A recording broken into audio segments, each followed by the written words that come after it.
Chapter 8. The Crown. At the far end of the bridge, the world made a room that should not exist. Bridges end in stone or soil, in gates or graves. This one ended in neither. Basalt ribs rose from a floor polished to mirror dark, bowed inward as if the hall itself were breathing. Their footfalls vanished without echo, swallowed by the stone. The atmosphere carried whispers of wet cinders and chilled iron, the lingering trace of a smithy grown cold. No moss, no rot, no scent of life, none of what ruins were meant to carry. This place was not ruin at all. It was too clean, too deliberate, as if it had been made ready for them. Morgale's nose wrinkled. She whispered the old words, each syllable like a ward against air gone sour. The murmur rasped softer than cloth on cloth, yet in the hush it cracked like tinder.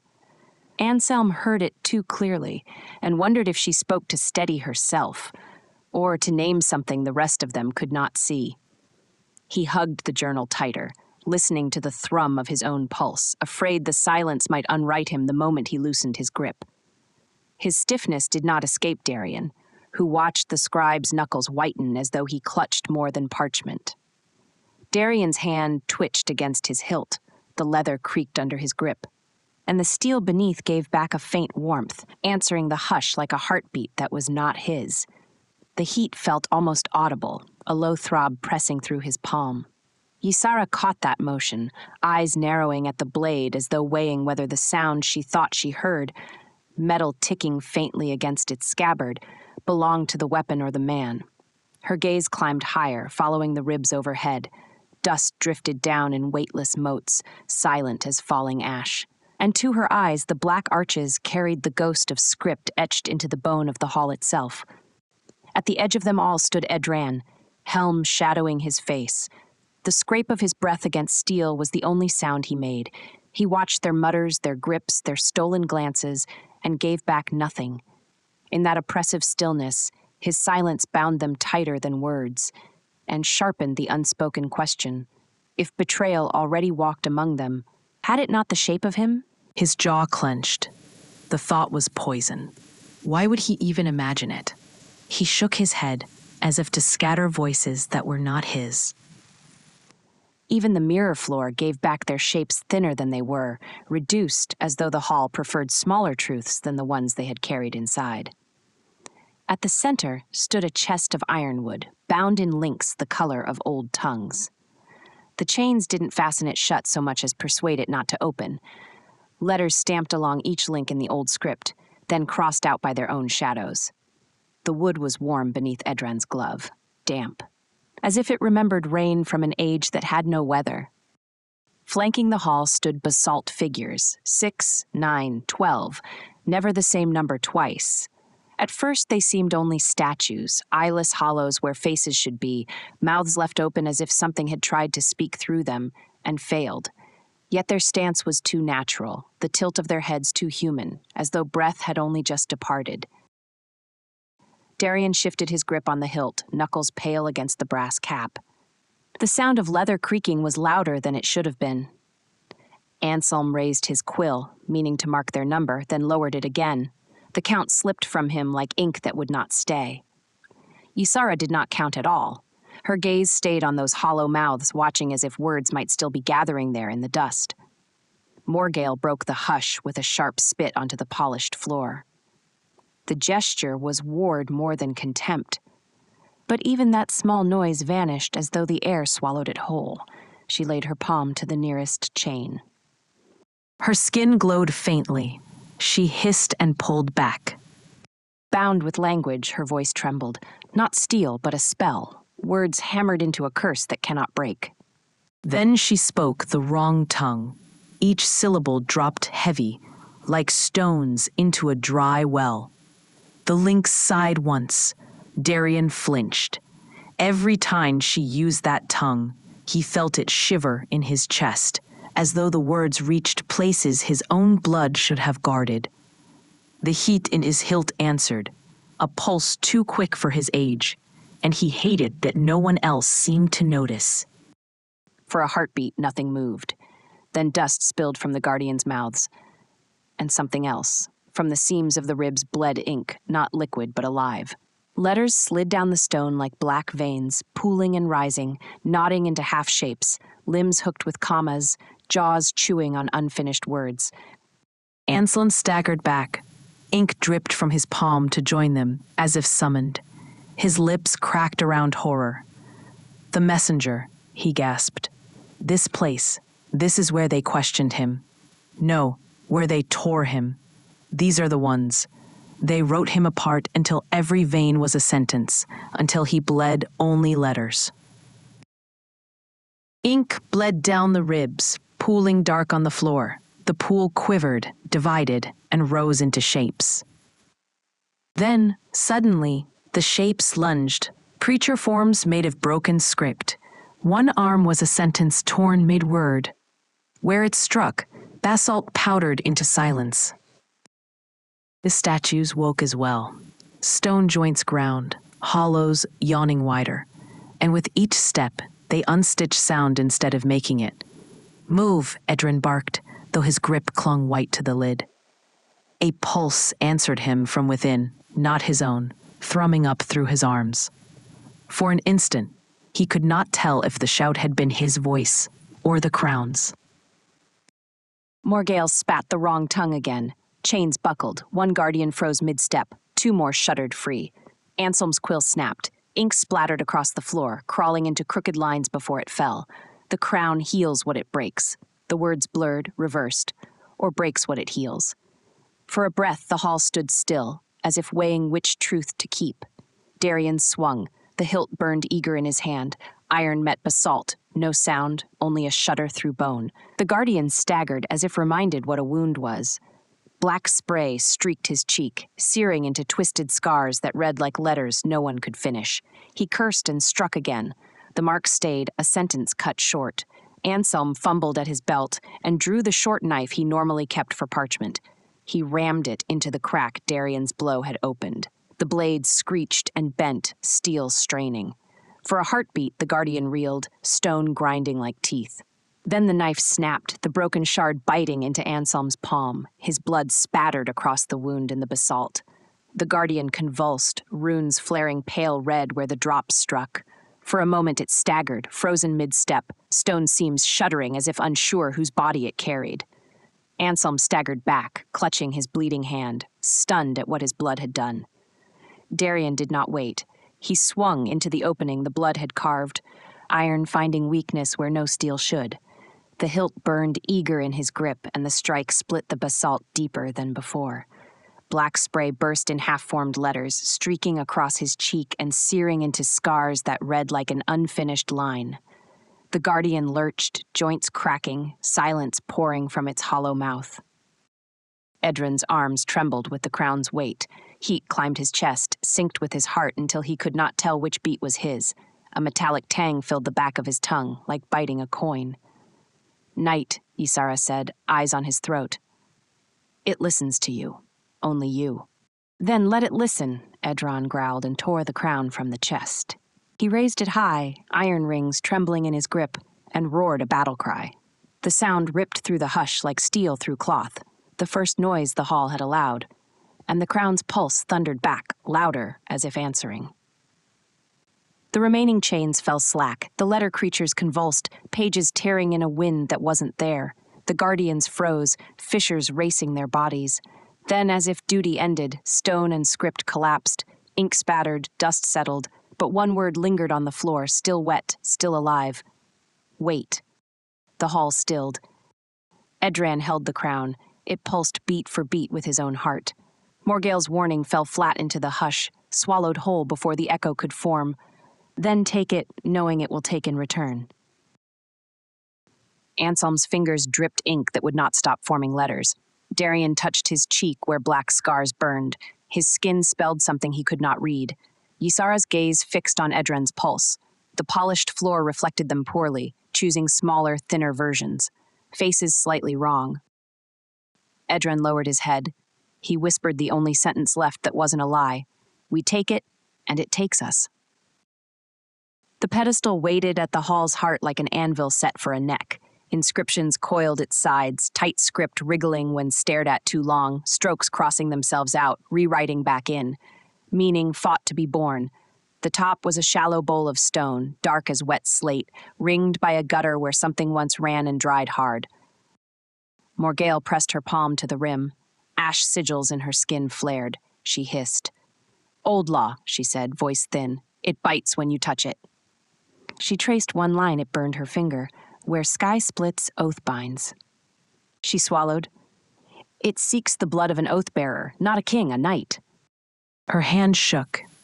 The script burns deep. It does not want a mark. It wants a vessel emptied. Darian frowned. "What does that even mean?" Morgale's reply was flat. "It means more than a cut. A lot more." The crown, still in its ironwood bed, pulsed once, slow, satisfied. The soundless thud pressed into Edran's chest like a hand. "So it will be mine," he said. "My oath, my blood." But Ysara's gaze slid to Darian, and for a breath, no one agreed.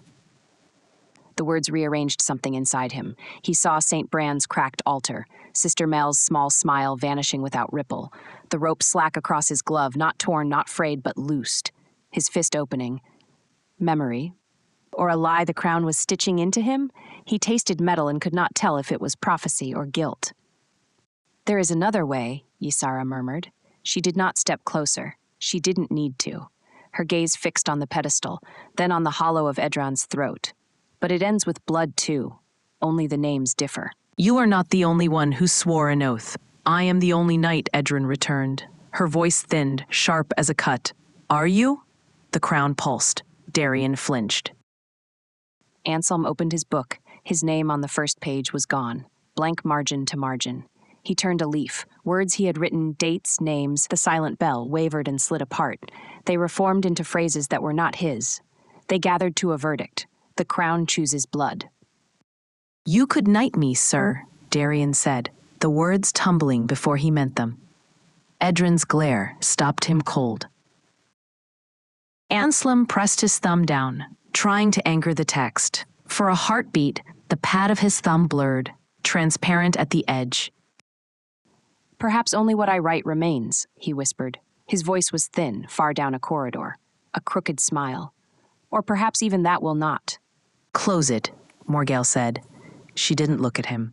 "If the page is a door, stop holding it open before something comes through." He looked at her, fear in his eyes. "Something." He shut the book. The blankness did not care.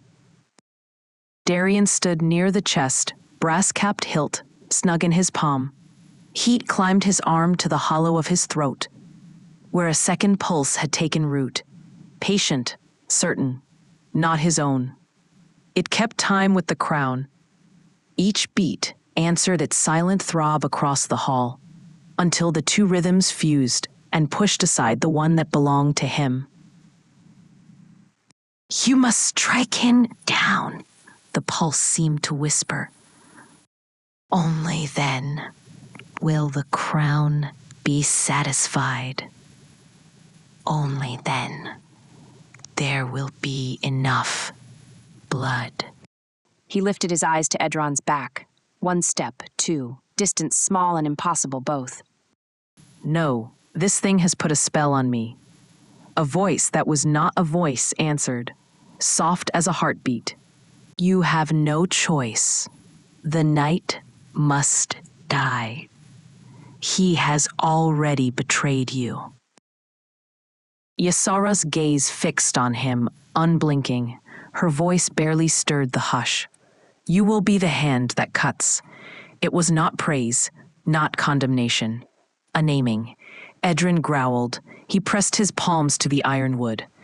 The crown's beat pounded louder, eager. "I bear the oath. I bear the blade. I choose." Morgale burned hand lifted from the pedestal. Ash fell from her skin. Her eyes moved from Edran to Darian and stayed. "That," she said flatly, "is precisely what the crown denies you. It has already taken him. The answer is written in his blood. All it waits for is his hand." Her eyes flicked sideways at him. Just a breath, but heavy. "Wasn't it your hand that opened the rope?" Edran's jaw clenched. The thought pressed in. Perhaps it had been. Above them, the basalt ribs leaned a fraction inward. Dust sifted down in a fine veil, drifting sideways, undecided which way gravity should go. The polished floor reflected them again, not mirrors now, but echoes, bent sideways, stretched until their faces almost belonged to strangers. Edran lifted the crown, heavier than iron, lighter than thought. Its heartbeat climbed his arms and settled beside his own, counting with him, then for him. The runes on the pedestal stirred, lines uncrossing themselves. The gutter softened, remembering wet. Wait. Anselm, the voice shook. If he swears and bleeds, who records it? He raised the closed book like a shield. If I am unmade, what holds the truth? You will write it, Ysara said. Or you will fade writing it. The sky will not ask which. Darian's grip tightened. The heat surged once, finding the crown's rhythm. Iron taste in his mouth, though he had not bitten. A sense that if he spoke now, something older would answer with his voice. Edran set the crown into the cradle of stone. It fit as if the pedestal had been carved for it, and the world around that. The inscriptions writhed and settled. Morgale read through clenched teeth. Blood of the bound mends the sty. The binding binds the wound. She drew a breath as if it cost her. Name the oath. Name the hand. The silence pressed until it felt like weight.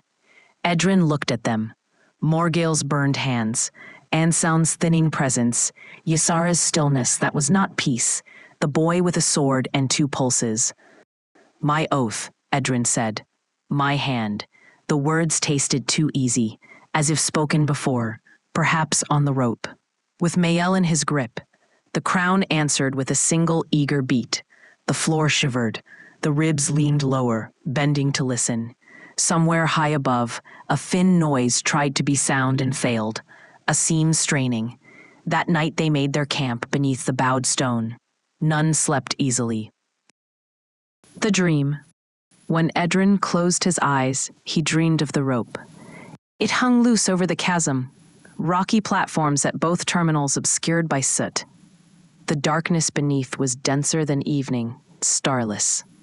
Gusts whispered across the bridge, like air inhaled too deeply and never released. A figure waited, cloak in tatters, crown fused to a skull of shadow. Its face blurred, memory refusing to fix it. Only the mouth showed, teeth too white for ruin. So, it said, voice like cracked iron, you are the new one. Edran's hand went to his sword. It rose slow, as if the dream wanted him unarmed. The new what? The new servant. I was Valtheris. Now you. I will never serve. Oh, but you already have. The laugh was hollow, echoing itself. A knife gleamed in its hand. The dream bent. Mael's eyes as she fell. Calm, certain. The rope slackening in his glove. Fibers cut neat. The knife descending. You will serve the crown, Valtheris said. There is no choice. The cloak blew wide. Beneath it, letters crawling bone. Words spelling and unspelling themselves. The knife lifted again. Edran woke with a gasp. The hall was dark, ribs bowed above. His gauntlet clenched the rope at his side, grinding fibers. Sweat chilled his neck. A metallic tang clung in his mouth. That knife, he thought. Was it mine? In the shadows, Ysara's eyes were already open. She had been watching him sleep. Chapter 9. They had no choice but to continue. After the dream of Valtheris, Edran's eyes still burned. His hand still clenched rope that was no longer there. Ysara had not spoken of it, but she had not looked away either.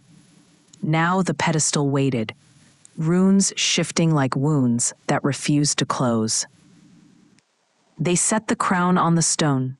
Its iron rings twitched faintly, eager for the first drop.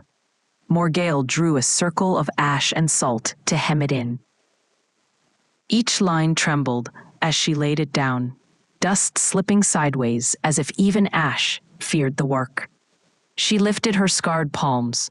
The sigils there blazed dull red. What rises falls, what burns erases. Her words were flat, not invocation, but verdict. The runes brightened in answer. She nodded once to Edran.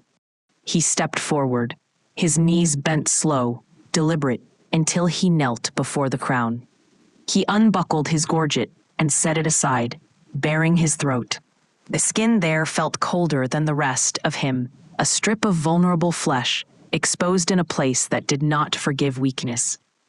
He thought of St. Brand's cracked altar, of Mael's hand slipping into the black, of the rope fibers slackening under his glove. Was this the same hand? I am bound, he said. His voice came steady, but the word bound clung to him, pressing into his bones. Izara clasped her hands. Her lips moved quick in prayer, though no sound escaped. Her gaze fixed not on the crown, but on Darien, as though she could see the blade's shadow already moving. Brother Anselm's quill hovered over the page. Ink bled backward, crawling up the nib and retreating into the well. Lines he had written earlier thinned and drained away, leaving the parchment pale, as if the book itself had decided truth could not be kept.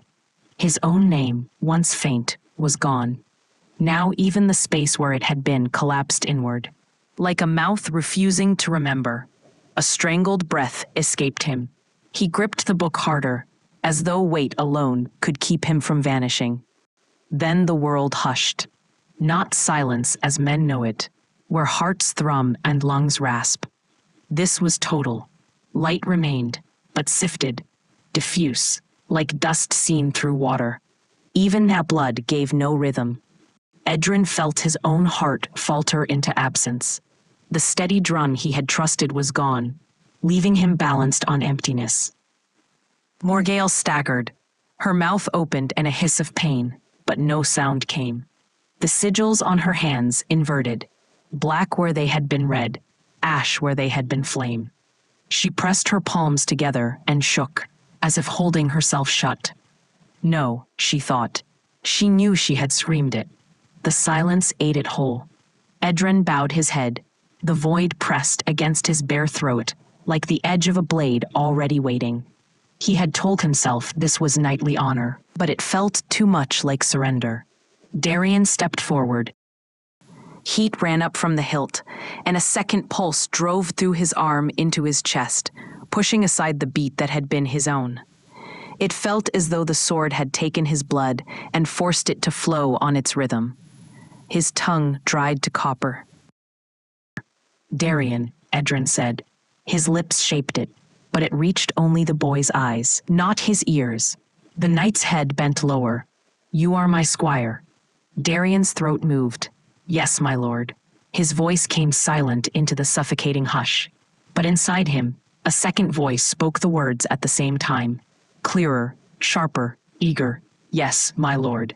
Keep your oath, Edran shaped again. His mouth was calm, his eyes closed. Yes, my lord, Darien mouthed. The double voice within him echoed it louder. Yes, my lord. The blade rose higher, edge glimmering dull.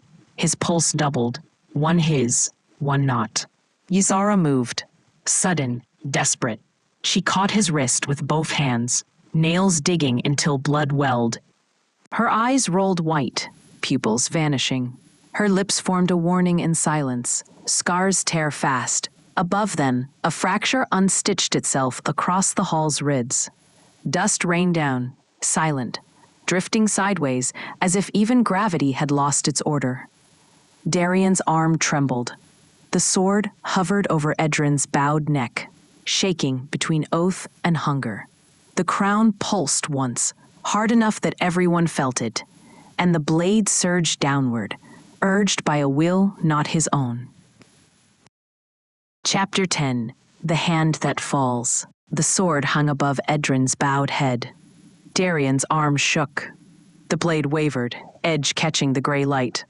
Izara clamped both hands around his wrist, nails cutting skin. Morgale stood at the pedestal with the crown caged to her hip, burned palms trembling. Brother Anselm hunched over his book, quill biting the page, though ink crawled the wrong way up the nib. Silence held the hall shut like a lid. No breath, no bell, Only the pulse. It came from the crown, low, heavy, patient. Each beat knocked in Darian's bones, then in the stone, then back into him again, as if the hall were learning his rhythm and using it against him. Edran knelt bare-throated before the pedestal. He set his gauntlets flat on the flagstones and lowered his head as if presenting a prayer. The crown's iron rings rattled once, a cat's purr turned into a chain's whisper. The world leaned closer. The hilt burned in Darian's palm, not heat enough to blister, heat enough to own. It sent a steady tremor up his forearm, into the soft place at the base of his throat, where a second heartbeat had been testing itself for days. Now it kept time without asking. Cut, the beat said. Not a word, a function. Protect, his oath answered. A word, a life. His mouth dried. Ysara's grip tightened, nails cutting until blood slicked her fingers. She braced her knee against the stone and pulled back with all her weight. Her lips shaped words the silence devoured. No, don't do it, Knight. Protect yourself. He is not himself. It's the crown guiding his hand. Edran turned slowly toward them. His eyes met Ysara's first, then Darian's trembling grip on the blade. A sigh slipped from him, heavy as stone. If this is what it takes for the crown, he murmured, then let it be mine. Stop him, Morgale mouthed from the pedestal. The silence swallowed it whole. Only the strain in her throat showed the command had been spoken. Her hands shook around the crown. The ash sigils in her palms flared dull red, then black, then red again, the glow of a coal fighting not to go out. She pressed forward, every line of her body braced against the will that pulled Darian's arm. Morgale thrust both burned palms forward, ash sigils flaring. Her mouth shaped the wrong tongue, each syllable jagged, heavy, meant to bind. The words struck Darian's arm like chains of fire. For a heartbeat, the blade halted. Then the crown pulsed. The force shuddered back through the spell, snapped the syllables in her mouth, and slammed into her chest. She staggered, gasping, black smoke curling from the cracks in her palms. The sigils guttered, flared once more, then went out. Her knees hit the stone. Her lips moved, but no sound formed. Whatever answer she'd tried to speak had been stolen. Anselm dragged lines across the parchment. Letters took, then slid, then erased themselves mid-stroke, as if the page were a frozen lake and everything he wrote broke through. His name at the top of the leaf had thinned to a pale scrape. He pressed harder. Ink fled from the nib and fled from the word that should have been him. The crown pulsed. Dust lifted from the flagstones, drifted sideways, then settled as if gravity had forgotten which way was down. The basalt ribs above bowed inward by the width of a finger. The blade sank a hand's breadth lower. Darian set his teeth and tried to draw the sword up and away. The muscles in his shoulder jumped. His elbow burned. The blade rose a little, stuttered, stopped. The heat in the hilt answered with its own decision and pressed the steel back toward flesh. He swallowed and tried to speak. No sound. His jaw made the shape of my lord, and nothing came of it but ache. Edran did not look up. He had placed his weight forward, a soldier distributing the pain before it arrived. His breath moved once, measured, and was still. There was no tremor in his neck. If he feared, the fear was a private thing between oaths. Ysara hauled Darian's wrist higher, fighting for inches. Her own fingers slid on his blood. She braced her knee against the flagstone, teeth bared with effort. A thin line of red tracked across her palm where his skin cut her back. You must defend yourself, Knight. Morgale stooped up and slammed the heel of her hand into the crown's rings. The iron clattered and sang nothing. Her mouth formed the wrong tongue, syllables heavy and precise. The rings quivered, then settled, unbothered. The crown chooses blood. The letters climbed higher beneath Anselm's skin until they reached his throat. His mouth worked soundlessly. He tried to swallow, but his throat was no longer his own. His fingers clawed at the edge of the lectern, nails splitting against the wood. His eyes had turned pale, and in the flicker of that light, his face looked borrowed, not possessed. Then it happened. His lips twisted into a shape that wasn't his, and a voice came. Half Anselm, half something else. Soft, mechanical, wrong. Open, share. The gate. The words weren't speech. They were commands. Release protocols, spoken in the old machine tongue, the kind Edran had only heard in corrupted logs, the kind used to unlock. Anselm's good hand moved on its own. The joints shuddered as if pulled by invisible strings, reaching for the metal clamps that held the altar's frame shut. Anselm, Kira cried, voice breaking. She grabbed for him, but his arm kept moving, unhearing. His fingers closed around the hook. As he pulled, the book in front of him exhaled a plume of cold, briny vapor. Letters lifting from the page, melting into the air, seeping into the stone. A sigil on the far wall flared to life. Metal groaned. The lower hatch shivered open by a finger's width. Air long trapped inside began to stir, a breath older than men. Edran saw it all at once. Not just Anselm dying, but being used. A man who had spoken their names in prayer, now reduced to a voice that betrayed them. Something broke loose in him. Rage like a clean flame, too sudden to think. This was no sacrifice. This was a machine making men betray each other. He moved. A sword came up from the floor with a metallic scream, the sound of faith snapping its last chain. "If this is what the crown demands," he said, low and harsh, "then I'll not kneel for it. I'll face it standing." The pulse answered with a tremor through stone and bone. Steel rang without sound. Darien came on fast, faster than Edran had ever seen him. The boy's form was precise, practiced, each stroke delivered with the confidence of a hand that no longer questioned itself. Edran met him, their blades locking. The strength behind it startled him, too much for a squire's wrist. For a breath, he saw the opening, the place to thrust and end it. His body knew the motion, knew it would land. But his arm balked. He had trained Darien's hand not to sever it. Darien's eyes, washed white, bore down on him without recognition. Edran gritted his teeth. He shifted his weight back, sword angled low, refusing to strike the way instinct screamed. Every choice he made left him retreating, while the crown drove the boy forward. Darien pressed harder, his blade snapping forward in a rhythm too perfect, too merciless. Every stroke came like memory reversed, moves Edran himself had taught, now wielded against him without hesitation. Steel shrieked across steel, sparks dying in silence. Edran's boots scraped against the stone as he gave ground. He could end it. He knew the measure, the reach, the flaw in every guard. One step, one thrust, and the boy would fall. But his chest locked with guilt.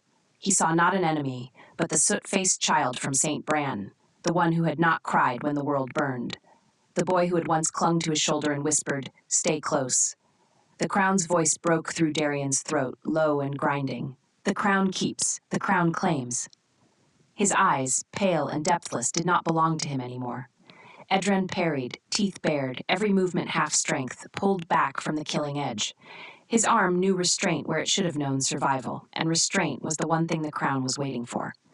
Darien lifted his blade to meet him, but the motion was not his own.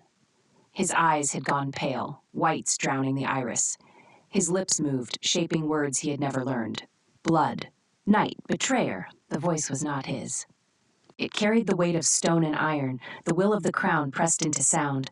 Edran's gut clenched. For a heartbeat, he was not facing his squire, but the thing that had hollowed him.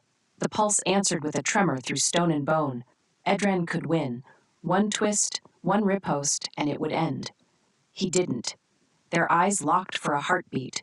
Darien's gaze begged, though not with his voice. The crown pulsed darkly at his throat. Edran lowered his guard.